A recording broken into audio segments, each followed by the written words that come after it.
You know that moment when you launch into a presentation and crickets. Everyone's looking at you like you just handed them a complicated math problem written in ancient code. Confusing, unfamiliar, and maybe a little scary. Well, here's the good news. You don't need to rewrite your whole talk. You just need a few power phrases, idioms that native speakers use naturally, but that you can use strategically. Think of them like seasoning that makes your message tasty and unforgettable, like a five-star restaurant. For example, instead of saying, "We did a good job," try, "We really knocked it out of the park." It's short, punchy, and makes you sound like someone who means business. Tonight, I'm going to share 5 idioms that can help you command attention, add flavor to your message, and instantly sound more confident and persuasive. Are you ready to stand out in the best way possible? Let's roll. Okay. Now, stick around because in today's Mastery Minute, I'll give you a bonus idiom that'll have people saying, "Wow, where did you learn that?" And don't forget, drop your questions in the chat as we go. I'll be answering them live at the end of the show. All right, let's jump right into it. And let me tell you about Elena. Elena is a brilliant engineer with a knack for data. But when she spoke up in meetings, her colleagues barely blinked.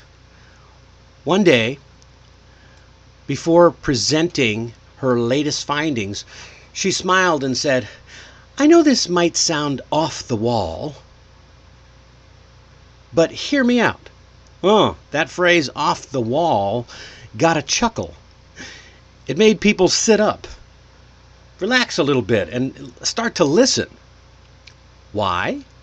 Because she sounded real. And as she continued, she even added another idiom. "Look," she said, "let's not reinvent the wheel here. We've got a system that works." Huh. Heads started to nod. A few people even scribbled it down. Hey, well, let's not reinvent the wheel. Elena wasn't just speaking, she was connecting. Because her language it wasn't just accurate, it was now more lively. She used phrases that helped to paint pictures, spark some emotion, and that felt familiar with her native speaking audience. She went from background noise to bold leader, all because she used language that landed and lingered. Well, I'm not going to jump into that just yet. Hold on. So if you're ready to turn blank stares into brilliant reactions, let's dive into 5 idioms that will help you steal the spotlight and own the room. It looks like I've got the wrong background on. Hold on a second here. Let me fix that.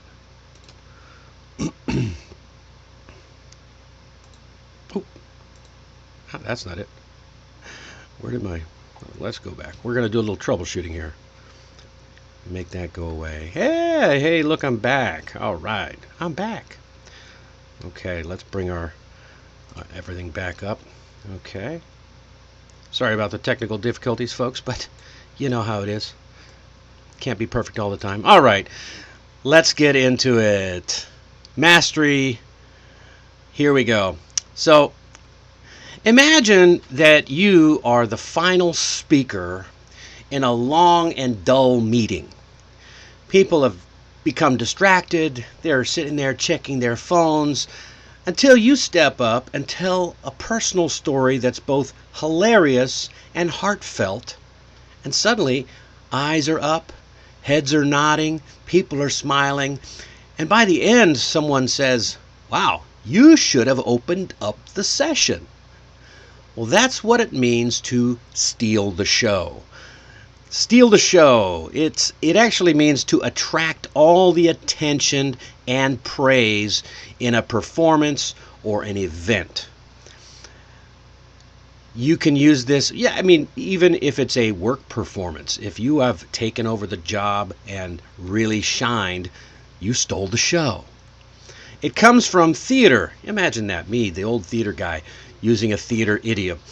But if you can imagine an actor who's not the starring role, he's not the star, but he gives a performance that's so captivating and so good that nobody can focus on the lead. That's stealing the show.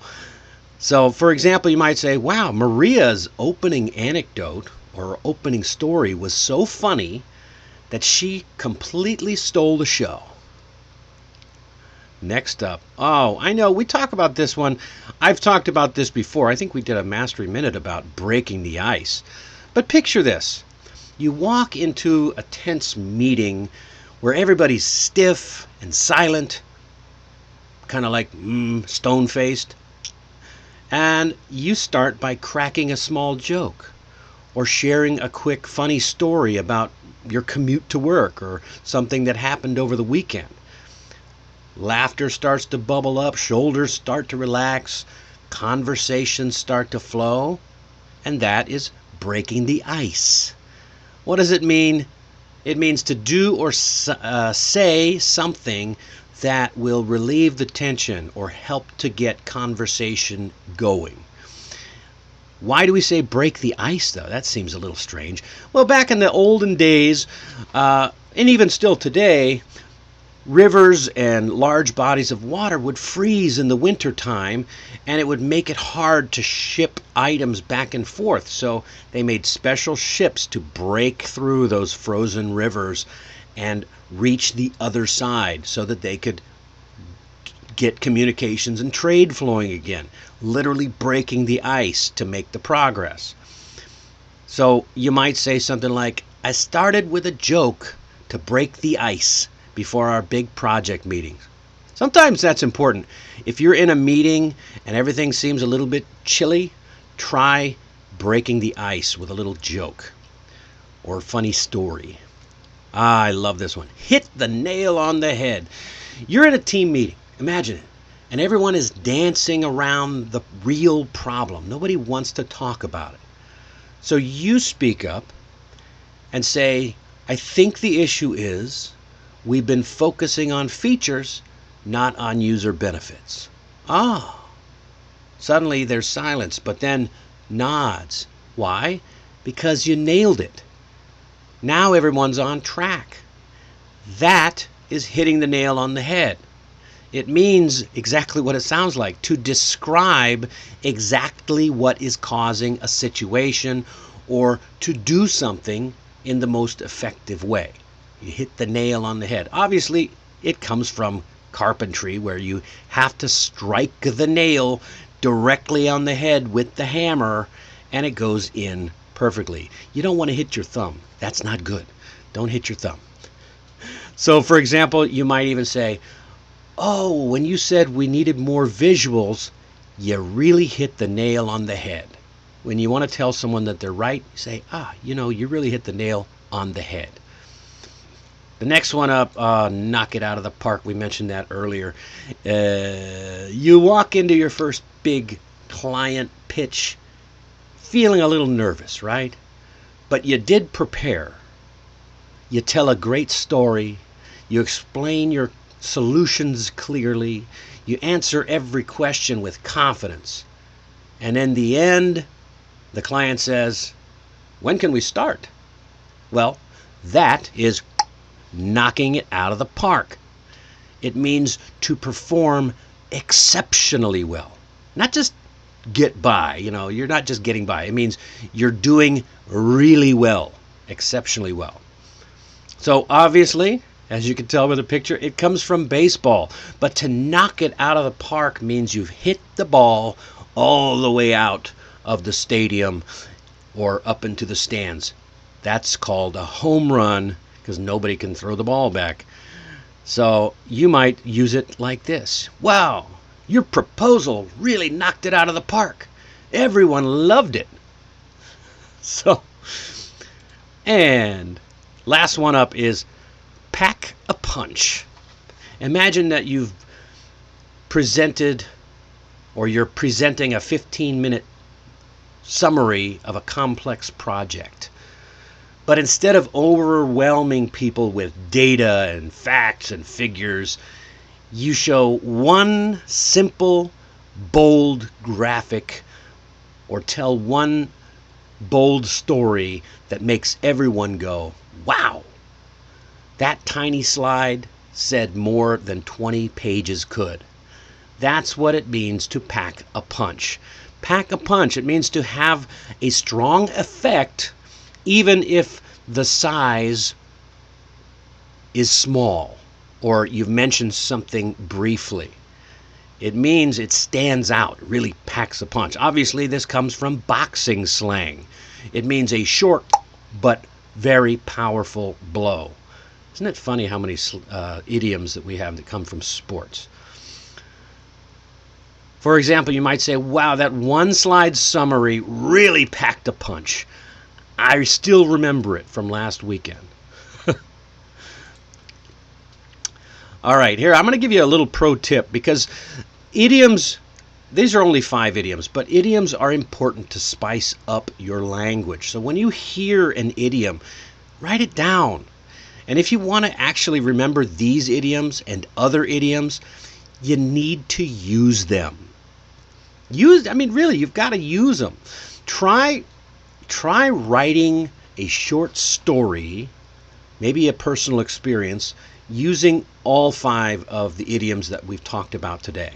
Or challenge yourself to slip them in real situations in the office. And the more you use idioms in real situations, the more natural they'll feel. Because here's the truth. Being able to drop the right phrase at the right moment doesn't just make you sound fluent. It makes you sound smart and witty. And that is a game changer in meetings, interviews, and especially in presentations. So yeah, let's do a quick recap. Steal the show.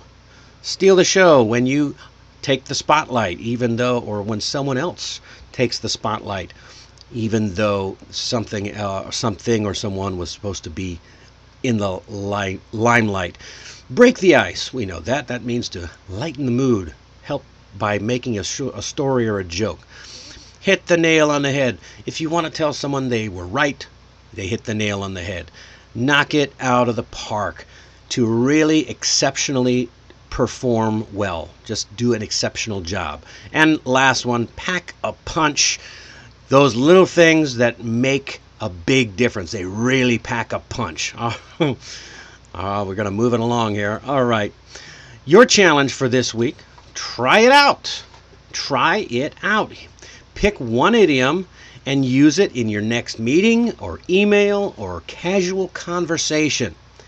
Then come back, drop it in the comments for this video, or if you have a story already or a question, drop it in the chat. Let me know how people reacted when you used good idioms like this. And remember, if you got the questions, now's the time to drop them in the chat. I'll be answering those right after the Mastery Minute. And hey, if you're serious about mastering business English, today is the day. I am launching my brand new course, Mastering English for Busy Professionals. It's packed with practical advice on how you can master English in just 10 minutes a day. It's designed to help you speak with clarity and confidence and connection at work. It's also designed to help you study and learn and master your English in just 10 minutes a day. Throw out your textbooks, throw out all the memorizing. Check out this course. It's right there, allaboutEnglishMastery.com, and the link is in the chat and in the description. Okay, let's come. Oh, No, I don't want to get into it too fast because now it is time for the Mastery Minute. And the Mastery Minute is the bonus idiom today because we did 5 other idioms. The bonus idiom is knock 'em dead. Ooh, that doesn't sound very positive, does it? But if you want to make a strong impression in just 3 words, say this: knock 'em dead. It's what you say when someone's about to give a big performance. We talked about after they've given a performance. Now they're about to give a big performance. They're about to walk into an interview. They're about to pitch their dream idea. It means go out there, wow them, and leave them speechless. Picture this. Your friend is pacing before a big job interview. So you pat him on the back, flash a grin, and smile and say, knock 'em dead. Suddenly they drop their shoulders, they smile, they relax, and now they've got a boost of confidence that might be all they need to shine. Yeah, you can use it like that. Tomorrow's pitch is my chance. Time to knock 'em dead. Or if you're encouraging someone, say, wow, you've really prepared so well. Go knock 'em dead in that interview. It's kind of a bold and fun way to say, look, I believe in you. Try it today and get ready. You can knock 'em dead too. All right, we're a little over. It's 16-minute mastery today. That's it for tonight.